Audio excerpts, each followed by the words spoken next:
and actually going through what you and the rest of the family have gone through. I think when you are bereaved at a very young age, anytime really, but particularly at a young age, I can resonate closely to that. You feel pain like no other pain, and you know that in your life it's going to be very difficult to... I think it's safe to say that change is on my agenda. Change for good. And I embrace that and I enjoy that change. I don't fear it. That's the bit that excites me, is the idea of being able to bring some change. Not overly radical change, but changes that I think... Imagine waking up one morning to discover that you own one of the most valuable private estates in the world. You have thousands of acres, old castles, and beautiful coastlines that the British Crown has owned for centuries, making millions of pounds each year. This is what happened to Prince William, however. His actions as the new owner upset the royal family and caused problems with Queen Camilla's close circle as a result. Her sister was quietly removed from her role. This is just the start. What William has inherited shows where real power lies in the royal family and suggests that his relationship with his stepmother's family may not heal.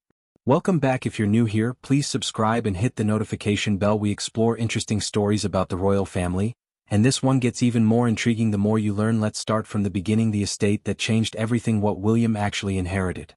On September 8, 2022, Queen Elizabeth II passed away at Balmoral Castle. This event triggered many legal and financial changes for the British royal family. Titles changed, roles shifted, and large amounts of wealth and property changed hands automatically for Prince William, who was 40 years old at the time. The changes were massive. When his father became King Charles III, William automatically became the Duke of Cornwall. This title gave him control over one of the world's most valuable private estates. The Duchy of Cornwall was worth about $12 billion. It includes 135,000 acres of land, 18,710 acres in Cornwall, almost all of the Isles of Scilly, Dartmoor in Devon, and large properties in Herefordshire and Somerset along with financial investments. Think about that: 135,000 acres, an entire archipelago, the Isles of Scilly off Cornwall's coast, half of Dartmoor, ancient farms and historic estates that have gained value for nearly 700 years. King Edward III created the Duchy of Cornwall in 1337 for his son Edward, the Black Prince, who was the first Duke of Cornwall. The charter states that the Duke of Cornwall should be the monarch's eldest surviving son and heir to the throne. Now nearly 700 years of history belong to William. In 2025, Prince William earned about $30 million from the Duchy. This money came from land, tenant farmers, holiday cottages, financial investments, and rights accumulated over centuries. Unlike most wealthy people, William pays this income voluntarily as the Duchy is legally exempt from corporation tax. However, the Duchy is just one part of what William controls. Understanding the entire situation is important because it shows why his decisions about who to keep and who to remove matter so much. The Queen's personal estates, what Charles inherited, and what William will get next. The story becomes more complicated when Camilla's family gets involved beyond just a payroll issue. When Queen Elizabeth II passed away, two key properties were part of her personal estate. These do not belong to the crown of the state. They were privately owned by the Queen, inherited from her father, King George V. These properties have been passed down through generations. The first property is Sandringham House in Norfolk. Unlike royal palaces owned by the crown such as Buckingham Palace and Windsor Castle, Sandringham, along with Balmoral Castle in Scotland, is personally owned by the monarch. In 2022, after the death of Elizabeth II, Sandringham became the property of her son, King Charles III. Sandringham Estate is the private country retreat for King Charles III and Queen Camilla. It is a working estate focused on conservation and stewardship, aiming to maintain the land and buildings for future generations. The estate has changed significantly over 5 generations of British monarchs. The second property is Balmoral Castle in the Scottish Highlands, covering 53,680 acres of scenic landscape. Balmoral is private property and not part of the Crown's official residences. Prince Albert originally bought it for Queen Victoria. Elizabeth II inherited Balmoral from her father, and after her death, it passed to King Charles III. These two estates, Sandringham and Balmoral, are central to the British royal family. They are where monarchs pass away, where the family gathers for Christmas, where prime ministers visit, and where they deal with grief away from the public eye. They are invaluable both financially and symbolically. When Charles eventually passes away, these estates will go to William. This is why what happens on these estates while Charles is alive is important, as Charles's wife and queen consort, Camilla, shares these homes. Her family has had access to influence over and financial benefits from these properties. William, as the future owner, is already setting boundaries for what he intends to do. The Annabel Elliot affair. Camilla's sister removed from the royal payroll. This event caught the attention of the royal world. It demonstrated to Camilla's family what it means when William takes control of an estate and decides to make changes. Annabel Elliot, Queen Camilla's younger sister, is 75 years old. She is a well Regarded interior designer known for her unique style that combines traditional English country house decor with modern livability, Annabelle is not just a minor player, she is Camilla's closest family member and confidant, someone the Queen trusts very much. Following his marriage to Camilla in 2005, then Prince Charles hired Annabelle Elliott. Over the past 20 years, she has been paid hundreds of thousands of pounds for her work on royal estates. After marrying Camilla, Charles employed her to design his estates, and she received an annual salary for her work on the Duchy's holiday cottages in Cornwall, Wales and the Isles of Scilly. Sources told The Telegraph that Prince William would stop employing her, although this was not a reflection of her work. The Duchy's annual account showed that she was paid different amounts, from £19,625 to £82,272 to manage its rental properties for nearly 20 years. Annabelle Elliott shaped the interiors of Dush properties across England and Wales. She added her artistic touch to some of the most charming properties in the royal collection. Then William took over and she lost her position. Royal expert Emmy Griffiths explained she was working across properties owned by the Duchy of Cornwall, but since Prince William has taken over as Duke of Cornwall, he has taken her off the payroll, so that's caused a few ripples and a few headlines. The response was more than just a minor issue. This decision was a clear message about how royal power works, a royal source said. William's move sends a message he wants to cut away the royal hangers-on and reduce some of the lavish spending his father had when he managed the Dush. At the same time, Prince William hired his friends and godparents of Princes George and Louis, Harry Aubrey Fletcher, and William Vancouver roles at the estate out with Camilla's family, and in with William's friends. The message was clear even without a press conference. The deeper tension. William Camilla in a history that doesn't disappear. To understand why Prince William's decisions carry emotional weight and receive significant media attention, we need to look at their history. This history is complicated. William grew up watching his mother, Princess Diana, endure a difficult marriage involving Camilla Parker. The affair between Charles and Camilla, which Charles confirmed in a 1994 interview, caused Diana a lot of pain and affected her sons deeply. Both William and Harry loved their mother and witnessed her suffering when Diana died in August 1997. They were just 15 and 12 years old, left to navigate public grief that impacted their lives and choices. William has made a sincere effort to accept Camilla as part of the family. He attended his father's wedding to her in 2005 and has interacted with her in public. He has not shown open hostility or made things difficult for her. However, accepting Camilla as family is different from accepting her relatives in a business setting. The Duchy of Cornwall is not just a family gathering, it is a large business that William will manage as future King. William's management of the Duchy of Cornwall shows the changing relationships within the royal family, especially as he prepares for his future role. His actions are under close observation since they reveal his approach to leadership and priorities.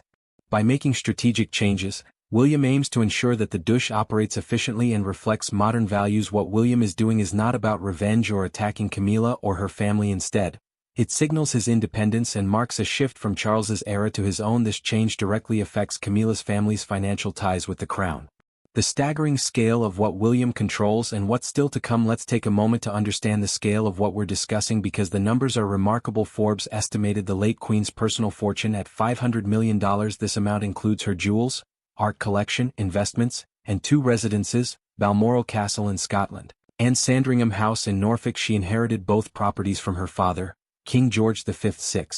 The royal family's wealth, valued at least £18 billion in land, property, and investments, usually passes to the new monarch and their heir. In a long-standing tradition, when Charles passes away and William becomes king, he will inherit an incredible financial empire. This includes Balmoral Sandringham, the sovereign grant which rose to $132 million for 2025 to 2026 to support royal duties. The Crown Estate valued in the tens of billions and a private art collection, jewels and investments built over generations. It's important to understand that committees or the government do not manage Balmoral and Sandringham. They are personally owned and managed by the monarch. The owner decides who works on the properties, who lives there, and who benefits from them.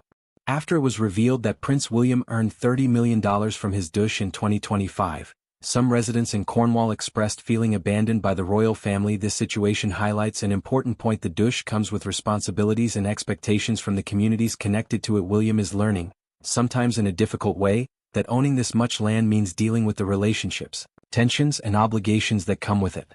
At the top of this list of relationships is the complicated dynamic with Queen Camilla and her family. Camilla's position, power now, uncertainty later. Queen Camilla currently holds a strong position in the British royal family. She lives at Buckingham Palace, Clarence House, Sandringham, and Balmoral. She has official duties, public roles, and the full support of her husband, the king.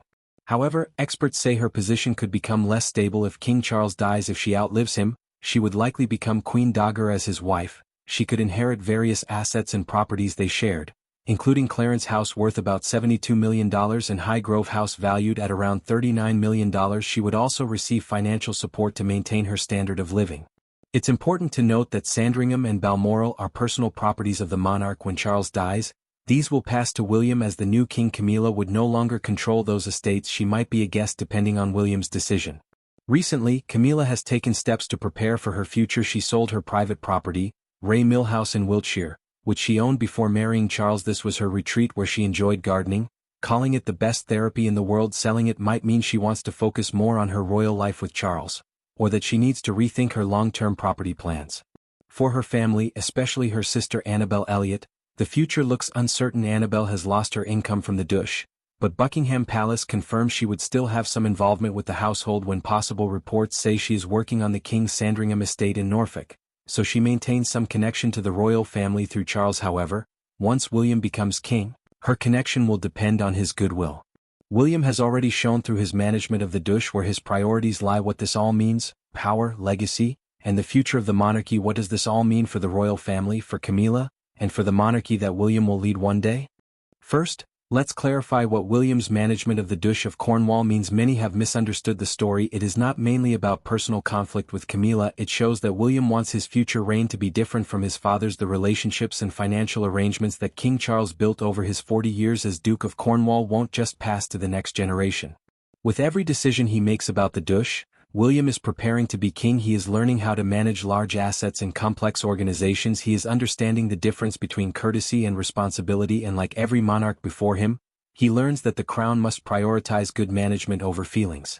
Removing Annabel Elliot is a small financial decision with payments ranging from £19,000 to £82,000 a year, which are minor compared to a £12.2 billion estate. However, this decision carries important symbolism. It signals to Camilla's family that they cannot take their position for granted. It shows the royal household that William makes his own decisions. It reveals to the public that the transition from Charles's era to William's has quietly begun, not with grand ceremonies but with thoughtful reviews of the Dush finances.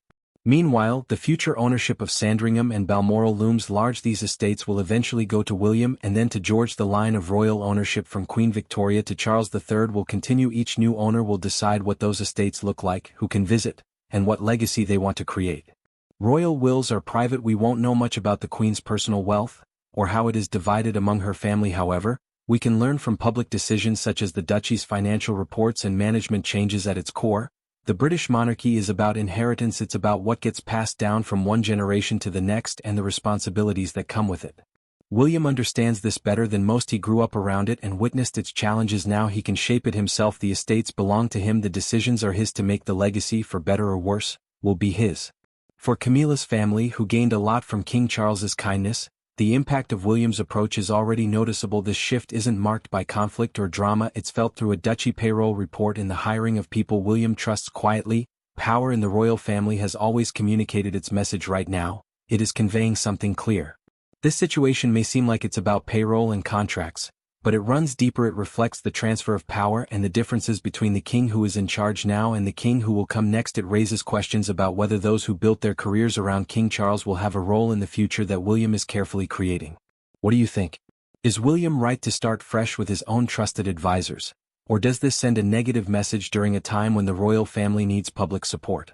Share your thoughts in the comments. I appreciate the insightful discussions here. If this video helped you better understand the royal family, please like it so others can find this channel. Subscribe if you haven't yet and share it with anyone interested in the royals.